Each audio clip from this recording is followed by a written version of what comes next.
I only started researching the oil and gas and coal situation a few months ago in depth, and it's been incredible. And so somebody left a comment on my last video about Mr. Global that very perfectly said the conclusion I've come to so far. And it seems like this person, PL, has been in the business for a while. So I'm just going to read his comment because I think it says it all. It says what I've concluded after 3 months. Never ask anyone in the oil business, especially a petroleum geologist, although Mr. Global is a petroleum engineer, for their opinion on peak oil anything. Oil men are too optimistic. With that in mind, Hubbert did have a realistic perspective.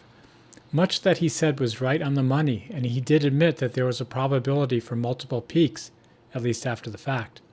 If you leave out the advent of technologies that were unimaginable at the time of his writings, he did remarkably well with his predictions.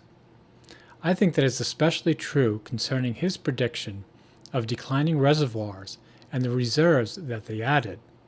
That has not really changed very much, even though there have been great advances in geophysics during the last 50 years. Seismic data now is more likely to show us where the oil is not, rather than where it is. Where I think Mr. Global gets the future wrong is that he relies on technological developments to save the day. It is true that there have been great advancements made in our ability to go offshore and produce oil in depths of water that I wouldn't have even imagined in 1980, and production techniques, horizontal drilling, and fracking and drilling mechanic efficiencies. But even the new platforms are oil fields that were discovered 10 years ago, and those tech developments are not solving the problem of finding new reserves.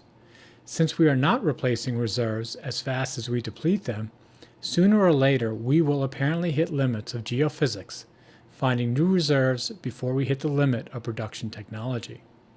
However, in the production category, we have not made any progress of late.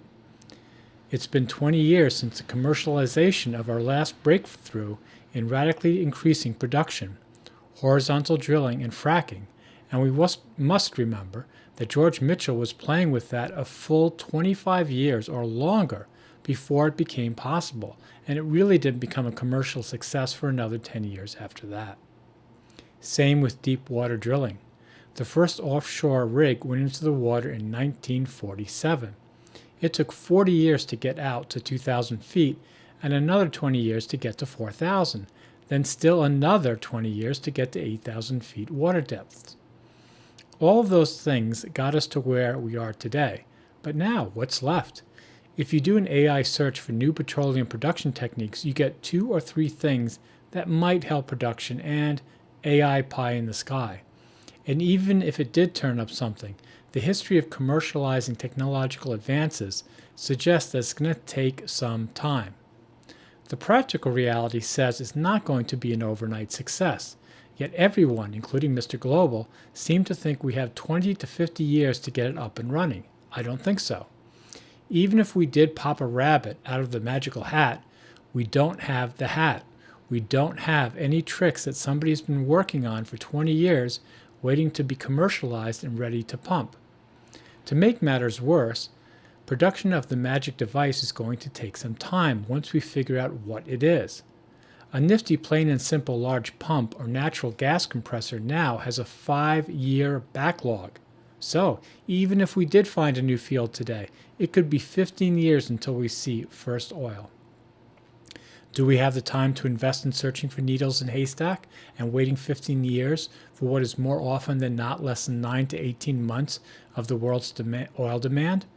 I think the easiest way to ease the path to oil is to work on reducing its demand in any manner we can. We may not even have the time for that. And what we really need to be talking about is affordable oil.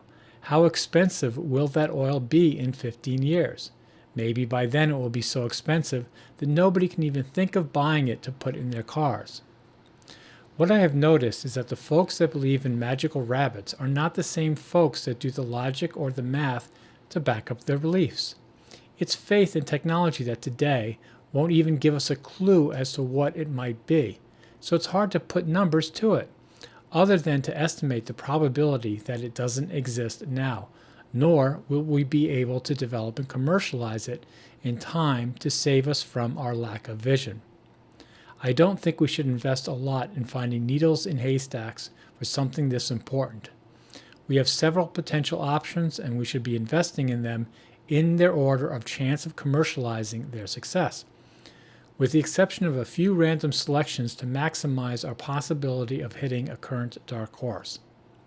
Putting all your investment in one basket is not a viable long-term strategy when you see what you can only prove that there's a very high probability of the game ending.